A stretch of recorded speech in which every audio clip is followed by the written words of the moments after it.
যেটা করেছে ওইটা ভালো করেছে। আপনাকে ক্লিয়ার করে দিই শ্যামল বাবু, দীপঙ্কর বাবু, আপনাকে ক্লিয়ার করে দিই, মুসলিম সম্প্রদায়ের মানুষ আপনার লগ্ন দেখে, ডেট দেখে, সিঁদুর পরিয়ে যে মেয়েটাকে বিয়ে করেছেন, আমরা ওই বউটাকে কেড়ে নেওয়ার আন্দোলন করছি না।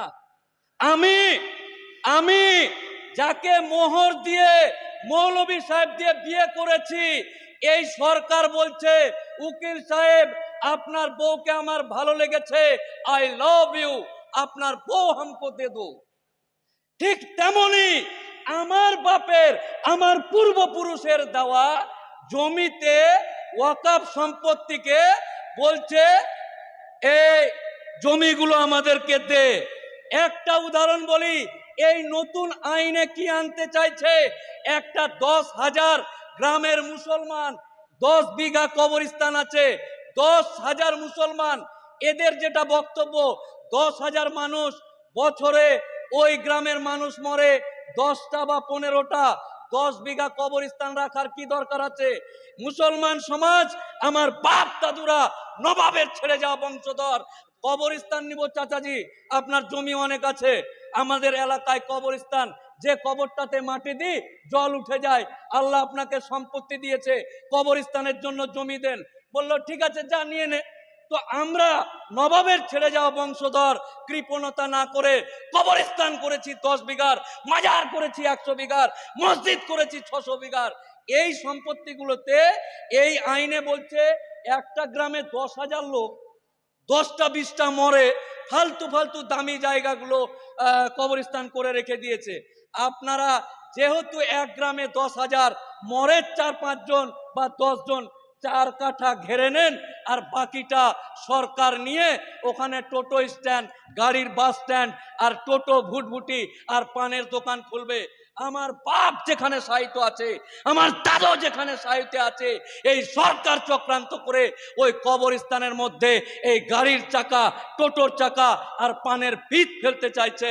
সাবধান, আজকেই দ্বন্দ্ব ভুলে ওয়াকফ সম্পত্তি, এটা আমার বাপ দাদের মাথার ঘাম পায়ে ফেলে, যেমন আমরা কারো বউয়ের দিকে নয়, আমরা নিজের স্ত্রীকে বাঁচানোর জন্য, নিজের সম্পত্তি বাঁচানোর জন্য এই আন্দোলন করছি। আমার অমুসলিম ভাই সহ ভারতবর্ষের সমস্ত জনসাধারণ, তারা যেন আমাদেরকে ভুল না বুঝে। আজকে মসজিদ ডিএম কে পাওয়ার দিচ্ছে, ডিএম যেতে যেতে যদি মনে করে এই টিপু সুলতান মসজিদটা খুব সুন্দর, এখানে তো মেট্রো হয়ে গেছে, ये মসজিদ হামকো দে দো, গব্বর সিং এর মতন ডায়লগ। মোদির লোক, এই সরকার বলতে চাইছে এ কালিয়া এ হাত মুঝে দে দে।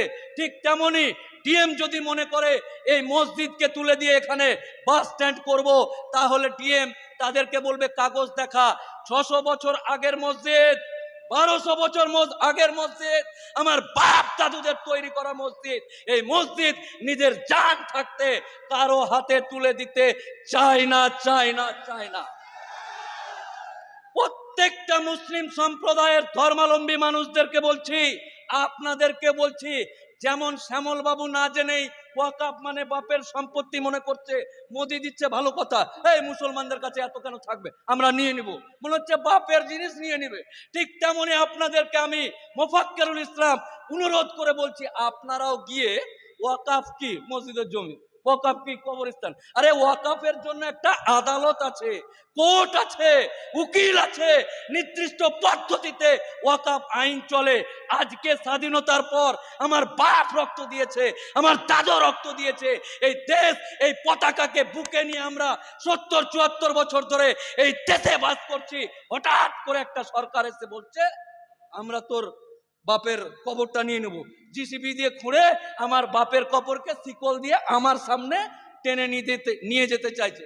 জিসিবি, কবরস্থান, বাপের কবর, যে বাপের ঔরসে, যে বাপের জলে তৈরি হয়েছি, আমার বাপের কবর আমার সামনে জিসিপি দিয়ে খুঁড়ে চেন দিয়ে টানতে টানতে নিয়ে যাচ্ছে। তাই ব্রাদার ইসলাম, এই মহা সমাবেশে আপনাদেরকে একটাই কথা বলছি, আপনারা নিজেই আগে জানুন ওয়াকফ কি, কেন, কার, কিভাবে এসছে আর কি করতে চাইছে। কারণ আমার চাচতো ভাইকে জিজ্ঞাসা করছে শ্যামল বাবুর ছেলে দীপঙ্কর, এই কলকাতায় কি হয়েছিল রে? ওয়াকাফ ওয়াকাফ ওয়াকাফ। হ্যাঁ, আমিও জানি না, তাহলে নিজেও জানে না, ওও জানে না, ভুল বার্তা যাবে। তাই আমরা আগে জানবো ওয়াকাফ কি জিনিস। আগামী দিন যে কোনো রাজনৈতিক দ্বন্দ্ব ভুলে গিয়ে তৃণমূল করা মুসলমান, কংগ্রেস করা মুসলমান, আইএসএফ করা মুসলমান, পয়সার লোভে বিজেপি করা মুসলমান, সবাইকে রাজনৈতিক চাদর খুলে দিয়ে ওয়াকাফের কথা হবে। তৃণমূল থাক, কংগ্রেস থাক, সিপিএম থাক, আইএসএফ থাক, চল বাপের কবর বাঁচাতে হবে। নারায়ে তাকবীর, নারায়ে তাকবীর। আপনারা সকলেই আগামী দিন রাজনৈতিক দ্বন্দ্ব হবে কিসের জন্য? আমার এলাকার রাস্তা হয়নি, স্কুল নাই, এগুলো যেখানে কোরআনের কথা হবে, আল্লাহর কথা হবে, জাত কম ধর্ম ভাই মুসলমানের কথা হবে। কোন রাজনৈতিক দ্বন্দ্ব ভুলে গিয়ে আমার যে সমস্ত দায়িত্বশীল ব্যক্তিরা আছে, যেখানে ডাকবে আপনারা উপস্থিত হবেন ইনশাআল্লাহ। কোনো কাহিনী চলবে না, কোনো কাহিনী চলবে না, এক কথায় লাভবাহিক বলে উপস্থিত হতে হবে। সবাইকে আমার ভালোবাসা শুভেচ্ছা জানিয়ে মহান আল্লাহ তাআলা এই মানুষদের উপর, এই মুসলিম সমাজের উপর যেন আমাদের ভুলের কারণে রহমত না উঠিয়ে নেয়, মহান আল্লাহর দরবারে এই আরজি রেখে প্রত্যেকের সুস্বাস্থ্য কামনা করে আমি আমার বক্তব্য শেষ করছি। আসসালামু আলাইকুম ওয়া রাহমাতুল্লাহি ওয়া বারাকাতুহু।